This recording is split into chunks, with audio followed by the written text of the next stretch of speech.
여보, 내 생일인데 정말 맛있는 곳에서 아침 식사하고 싶어요. 아내의 생일날 아침 안에 최은희, 초이, 우나니의 그 수줍은 한마디가 제 가슴을 뭉클하게 했습니다. 우리가 함께한 50년 동안 아내는 단 한 번도 사치스러운 것을 요구한 적이 없었습니다. 늘 소박하고 아끼는 삶 속에서 행복을 찾는 사람이었습니다. 그랬기에 오늘 아내의 이 작은 소망은 더욱 특별하게 다가왔습니다. 우리 부부는 서울에서 가장 고급스러운 동네인 강남구 청담동의 한 고급 레스토랑 서울의 별 엘투얼 디 세울을 찾았습니다. 그곳은 30년 전 제가 이 레스토랑의 주인이었을 때 아내와 함께 처음으로 방문했던 곳이었습니다. 그때의 설렘과 행복이 아직도 생생합니다. 이후 저는 열정 가득했던 젊은 직원 김진우에게 레스토랑을 물려주고 은퇴했습니다. 그리고 지금은 평범한 노인으로 살고 있습니다. 세월이 흐르면서 레스토랑은 더욱 화려해져 있었습니다. 대리석으로 마감된 입구 반짝이는 금박 로고 현대적인 인테리어가 첫눈에도 시선을 사로잡았습니다. 우리는 안으로 들어섰지만 제 마음속에는 30년 전 그날의 따뜻한 공기가 여전히 남아 있었습니다. 아내는 수수한 꽃무늬 원피스를 입고 있었고 저는 여느 때처럼 낡은 스웨터 재킷을 걸치고 있었습니다. 고급 정장이나 화려한 드레스를 입은 다른 손님들 사이에서 우리는 마치 어울리지 않는 두 개의 음표 같아 보였습니다. 하지만 저는 상관없었습니다. 오늘은 아내의 생일이었고 우리에게는 특별한 날이었으니까요. 레스토랑에 들어서자 감미로운 클래식 음악이 울려 퍼졌습니다. 젊은 직원들이 분주하게 오가는 것이 보였습니다. 우리는 일주일 전에 미리 예약을 해둔 상태였습니다. 하지만 리셉션 데스크에서 우리를 맞이한 직원의 표정은 이상했습니다. 그는 우리를 머리부터 발끝까지 훑어보더니 마치 초대받지 않은 손님을 대하듯 차가운 목소리로 말했습니다. 리셉션 데스크 앞에서 기다리는 동안 30년 전 이곳에서 손님을 맞이했던 제 모습이 떠올랐습니다.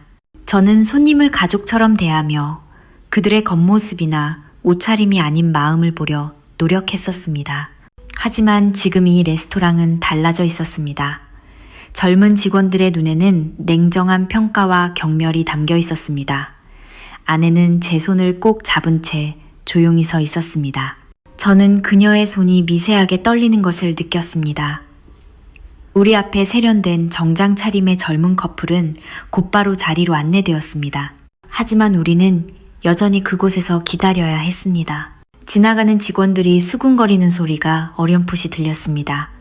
예약은 했다는데 여기랑은 영 안 어울리네. 그들은 우리를 손님이 아닌 골칫거리 진상 손님처럼 대하는 듯 했습니다.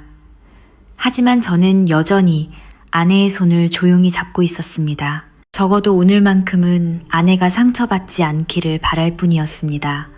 창밖으로 노을이 지고 있었습니다. 황금빛 노을이 레스토랑 창문으로 쏟아져 들어와 실내를 따뜻하게 물들였습니다. 그 풍경을 보니 30년 전이 다시 떠올랐습니다. 그때도 이런 노을이 지고 있었고 우리는 참 행복했었습니다. 시간은 흘러 모든 것이 변했지만 아내를 향한 제 마음은 그대로였습니다. 우리는 여전히 리셉션 데스크 앞에 서 있었습니다. 주변으로는 계속해서 손님들이 몰려들었습니다. 화려하게 차려입은 손님들은 즉시 안으로 안내되었고 직원들은 의도적으로 우리를 무시하는 듯 했습니다. 아내는 점점 지쳐 보였지만 애써 내색하지 않으려 노력하는 것이 역력했습니다. 매니저로 보이는 젊은 남자가 우리 앞에 나타났습니다. 그의 눈에는 불편한 기색이 가득했습니다. 우리를 당장 내보내고 싶어 하는 것이 분명했습니다. 저는 그의 명찰을 보았습니다. 최 매니저 조이. 30년 전 제가 이 자리에 있을 때는 상상도 할 수 없는 일들이 벌어지고 있었습니다. 리셉션 데스크 앞에서 30분이 흘렀습니다. 최 매니저는 예약을 확인하는 척하며 계속해서 우리를 지체시켰습니다. 그의 말투에는 우리를 내보내려는 의도가 담겨 있었습니다. 죄송합니다만 어르신들, 지금 테이블 정리가 조금 늦어지고 있습니다. 같은 말을 반복하는 그를 보며 저는 아내의 손을 더 꽉 잡았습니다. 주위를 둘러보니 빈자리가 몇 개 보였지만 매니저는 그것들이 보이지 않는다는 듯 변명만 늘어놓았습니다. 바로 그때 예약도 하지 않은 세련된 차림의 젊은 커플이 들어섰습니다. 매니저의 태도가 즉시 돌변했습니다. 아, 어서 오십시오. 고객님, 이쪽으로 오시죠. 특별한 자리로 안내해드리겠습니다. 그들은 우리를 스쳐 지나가 VIP 구역으로 안내되었습니다. 아내의 얼굴이 붉어졌습니다. 50년을 함께 산 저는 아내의 표정만 봐도 모든 것을 읽을 수 있었습니다. 지금 아내의 눈에는 수치심과 슬픔이 가득했습니다. 저는 심호흡을 했습니다. 우리가 이런 대우를 받을 이유는 없었습니다. 하지만 저는 아내를 위해 참기로 했습니다. 결국 우리는 가장 구석진 테이블로 안내받았습니다. 그곳은 주방 입구, 바로 옆이자 화장실로 가는 길목에 있는 시끄러운 자리였습니다. 매니저가 의도적으로 고른 자리임이 틀림없었습니다. 마치 우리를 숨기려는 듯 다른 손님들의 눈에 띄지 않는 위치였습니다. 메뉴판을 받았을 때 그것이 낡고 얼룩져 있다는 것을 알아차렸습니다. 이지은 리제이 아윤이라고 적힌 명찰을 단 젊은 여직원이 우리 테이블로 다가왔습니다. 처음 그녀도 매니저의 눈치를 보며 차갑게 굴려고 애썼지만 아내의 온화한 미소를 보더니 태도가 조금씩 누그러지는 것을 느꼈습니다. 하지만 주변 테이블의 시선은 여전히 따가웠습니다. 옆 테이블의 젊은 여성들이 우리를 힐끔거리며 속삭였습니다. 요즘 이 레스토랑 왜 이래? 레스토랑 같은데 잘 안 와보셨나 봐. 그 말은 또렷하게 들렸지만 저는 못 들은 척했습니다. 아내가 메뉴판을 보며 작게 말했습니다. 여보, 파스타가 맛있겠어요. 그 목소리는 어딘지 슬퍼 보였습니다. 우리는 주문을 하려 했지만 직원들은 의도적으로 우리 테이블을 피했습니다. 우리가 손을 들거나 눈을 마주쳐도 모른 척했습니다. 결국 이지은 씨가 주문을 받으러 왔습니다. 하지만 그 순간에도 최 매니저의 차가운 시선은 우리에게 고정되어 있었습니다. 마치 우리가 이 고급 레스토랑의 격곡을 떨어뜨리고 있다는 듯이. 시간이 흐를수록 우리를 향한 주변의 따가운 시선은 더욱 강해졌습니다. 매니저는 노골적으로 불쾌한 표정을 지으며 우리 테이블 주위를 서성거렸습니다. 다른 테이블에서는 웃음소리가 터져 나왔지만 우리 주변에는 차가운 공기만 맴돌았습니다. 아내는 자신의 생일 저녁이 이렇게 될 줄은 꿈에도 몰랐을 것입니다. 우리가 주문한 음식이 나오려 할 때쯤 매니저가 다시 다가왔습니다. 그의 표정에는 숨겨진 의도가 있었습니다. 죄송합니다만 어르신들, 저희 레스토랑은 식사 전에 성결제를 하는 것이 정책입니다. 이것은 새빨간 거짓말이었습니다. 다른 어떤 테이블도 그런 요구를 받지 않았습니다. 저는 천천히 지갑을 꺼냈습니다. 매니저의 눈빛은 의심과 경멸로 가득했습니다. 그는 제가 꺼내는 카드를 뚫어지게 쳐다보았습니다. 그 카드가 가짜일 수도 있다고 의심하는 눈치였습니다. 결제가 정상적으로 이루어지자 그의 표정이 미묘하게 일그러졌습니다. 그런 무례한 대우를 받으면서도 저는 평정심을 유지하려 했었습니다. 그저 아내가 더 이상 상처받지 않기만을 바랄 뿐이었습니다. 음식은 거의 다 식어서 나왔습니다. 다른 테이블의 음식에서는 김이 모락모락 피어오르고 있었지만 우리 앞의 음식은 오랫동안 방치된 것처럼 차가웠습니다. 아내는 애써 미소를 지으며 그래도 맛있다고 말했지만 저는 그녀의 눈에 작게 고이는 눈물을 놓치지 않았습니다. 우리는 50년을 함께한 부부였고 말하지 않아도 서로의 생각을 읽을 수 있었습니다. 옆 테이블에서는 우리를 향한 조롱 섞인 대화가 계속되었습니다. 저런 분들은 그냥 국밥집, 급밥 JP에나 가시지 왜 여기서. 집에서 그냥 배달 음식, 베이달, 이음시키나 시켜 드시지. 그들의 말 한마디 한마디가 우리 가슴에 비수처럼 꽂혔지만 저는 묵묵히 식사를 했습니다. 이곳은 제가 젊은 시절 꿈꾸던 그런 레스토랑이 아니었습니다. 이지은 씨가 물을 따르러 올 때마다 그녀는 미안한 표정을 지었습니다. 저는 그녀의 동정 어린 시선을 느꼈지만 그녀는 매니저의 눈치를 보느라 더 이상 친절을 베풀 수 없었습니다. 다른 직원들은 우리 테이블을 지나칠 때마다 고개를 돌렸고 마치 우리가 투명 인간인 것처럼 행동했습니다. 식사 도중 아내가 화장실에 다녀오겠다고 했습니다. 그녀가 자리를 비우자 매니저가 다시 다가와 더욱 노골적으로 말했습니다. 두 분 식사 끝나시면 너무 오래 앉아 계시지 말아주십시오. 다음 손님이 기다리고 있습니다. 우리는 아직 메인 요리도 다 끝내지 못했는데 그는 우리를 서둘러 내쫓고 싶어 안달이 난 듯 했습니다. 아내가 돌아왔을 때 그녀의 눈은 붉게 충혈되어 있었습니다. 분명 화장실에서 혼자 울었을 것입니다. 제 가슴이 무너져 내렸습니다. 50년 동안 단 한 번의 사치도 부리지 않고 묵묵히 제 곁을 지켜준 아내가 고작 특별한 저녁 식사 한 끼에 이런 모욕을 겪어야 하다니 우리를 둘러싼 시선은 점점 더 차가워졌습니다. 우리는 이 화려한 공간 속의 오물처럼 취급당했습니다. 매니저는 수시로 우리를 감시하듯 지나갔고 다른 손님들은 우리에 대해 수군거렸습니다. 이런 상황 속에서도 저는 미소를 잃지 않으려 노력했습니다. 때로는 인내가 가장 큰 힘이 될 수 있음을 저는 배워왔습니다. 저는 디저트를 주문하려 했지만 매니저는 또다시 이상한 핑계를 대며 거절했습니다. 죄송합니다. 어르신, 지금 디저트가 모두 소진되었습니다. 바로 옆 테이블에서는 방금 디저트를 서빙받았는데도 말입니다. 아내는 힘없이 고개를 숙였습니다. 생일날 달콤한 디저트 하나 제대로 대접하지 못하는 제 자신이 한심하게 느껴졌습니다. 레스토랑의 공기는 점점 더 무거워졌고 마치 우리 주위에 보이지 않는 벽이 세워진 것 같았습니다. 다른 손님들의 웃음소리와 즐거운 대화 속에서 우리 테이블만 섬처럼 고립되었습니다. 하지만 저는 모든 것이 곧 바뀔 것임을 알고 있었습니다. 우리가 메인 식사를 거의 마칠 무렵 레스토랑 입구에서 작은 소란이 일었습니다. 익숙한 목소리가 들려왔습니다. 어이쿠, 이게 누구신가? 저는 고개를 돌렸고 그곳에 서 있는 김진우 사장, 김징우 사장님을 보았습니다. 그의 눈은 커졌고 얼굴은 즉시 하얗게 질렸습니다. 사 사장님, 박 사장님, 그의 떨리는 목소리가 레스토랑 전체에 울려 퍼졌습니다. 30년 전 제가 이 레스토랑을 그에게 물려주던 날이 기억났습니다. 그때 김진우는 젊고 패기 넘치는 청년이었습니다.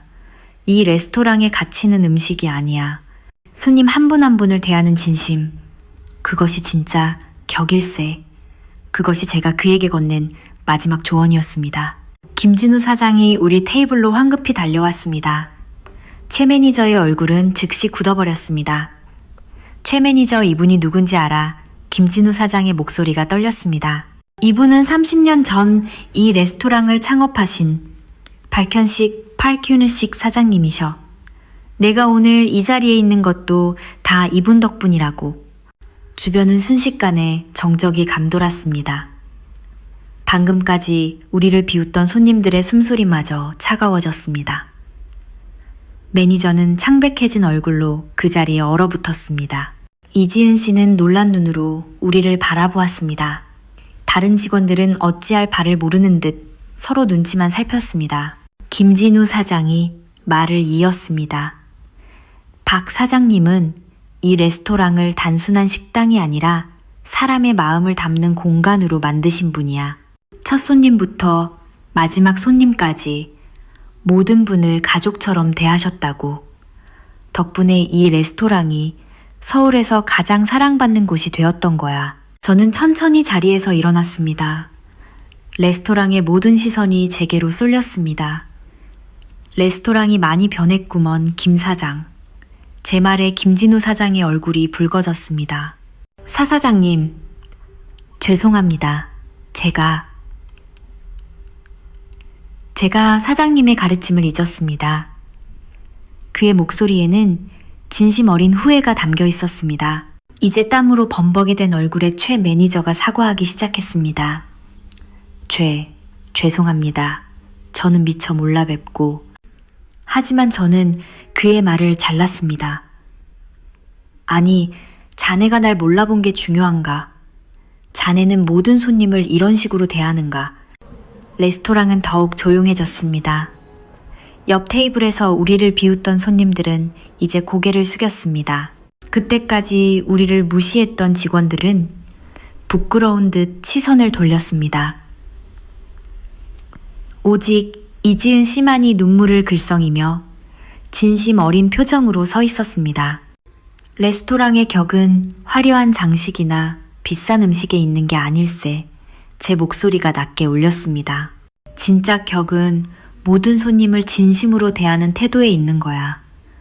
자네들이 겉모습이나 옷차림으로 사람을 판단하는 순간 이곳은 더 이상 고급 레스토랑이 아닐세. 김진우 사장이 깊이 고개를 숙였습니다. 사장님, 제가 잘못했습니다.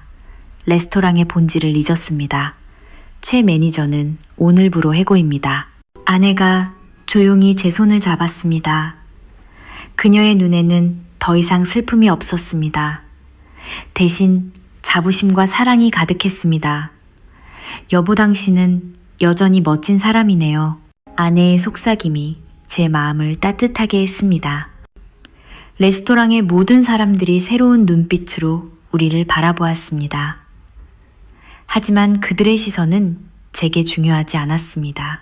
중요한 것은 이 순간 우리가 30년 전에 그 따뜻했던 추억을 다시 한번 기억해낼 수 있었다는 사실이었습니다. 제가 자리에서 일어설 때 마지막 말을 남겼습니다. 김 사장, 오늘 우리가 겪은 일을 잊지 말게. 진정한 품격은 겉모습이 아니라 마음에서 나오는 것일세. 레스토랑 전체가 침묵에 잠겼습니다. 모든 사람의 눈에는 부끄러움과 후회가 가득했습니다. 김진우 사장이 눈물을 흘리며 말했습니다. 제가 사장님 덕분에 이 자리에 섰는데 그 가르침을 잊었습니다. 지금부터 다시 시작하겠습니다. 모든 손님을 가족처럼 대하는 진정한 격이 있는 레스토랑으로 만들겠습니다. 젊은 직원이었던 이지은 씨가 앞으로 나섰습니다. 두 분께 정말 죄송합니다. 저도 처음엔 다른 사람들과 똑같이 행동했습니다. 하지만 사모님의 온화한 미소를 보며 많은 것을 배웠습니다. 앞으로는 모든 손님께 진심으로 대하겠습니다. 우리가 떠날 때 레스토랑의 모든 직원이 나와 깊이 고개를 숙였습니다. 이제 그들의 눈빛은 달라져 있었습니다. 그것은 단순한 후회를 넘어 무언가 깊은 것을 깨달은 듯한 표정이었습니다. 옆 테이블의 손님들도 고개를 숙여 인사했습니다. 밖으로 나오자 밤하늘이 별들로 반짝이고 있었습니다. 아내가 저를 껴안으며 미소 지었습니다. 여보, 오늘이 내 인생에서 가장 특별한 생일인 것 같아요. 저는 아내의 말에 놀랐습니다. 이런 굴욕을 겪었는데도 특별하다고. 아내는 고개를 저었습니다. 아니요, 내가 얼마나 멋진 남편과 결혼했는지 다시 한번 깨달았으니까요. 당신이 화내거나 복수하지 않고 조용히 그들에게 가르침을 주고 떠나는 모습이, 그 품위가 정말 자랑스러웠어요. 이래서 내가 당신을 사랑해요. 아내의 눈에 눈물이 반짝였습니다. 일주일 후 레스토랑에서 편지 한 통이 배달되었습니다. 김진우 사장의 편지였습니다. 그는 레스토랑을 전면 개편했으며 이제 모든 손님을 평등하게 대하고 직원 교육 과정에 진정한 품격에 대한 교육을 포함시켰다고 했습니다. 또한 매달 한 번씩 지역의 독거노인들을 초대해 무료로 식사를 대접한다는 소식도 들었습니다. 우리는 다시는 그 레스토랑에 가지 않았습니다. 하지만 가끔 그 앞을 지나갈 때면 창문 너머로 따뜻한 미소를 나누는 직원들과 행복해 보이는 손님들의 모습을 봅니다. 그때마다 저는 진정한 품격은 사람의 마음에서 나온다고 생각합니다. 지금 우리 부부는 평소처럼 소박한 동네 식당에서 저녁을 먹고 있지만 그 어느 때보다 행복합니다. 우리가 서로를 바라보는 눈빛에는 50년의 역사가 담겨 있습니다. 우리는 진정한 행복이 비싼 음식이나 화려한 장소에 있는 것이 아니라 서로에 대한 사랑과 존중 속에 있음을 잘 알고 있습니다. 그날 일어났던 일은 많은 사람에게 교훈이 되었습니다. 겉모습으로 사람을 판단하지 말라는 그 영원한 진리가 한 레스토랑의 작은 사건을 통해 다시 한번 증명된 것입니다. 우리는 진정한 인격이 결국 각자의 마음에서 비롯된다는 것을 잊지 말아야 합니다.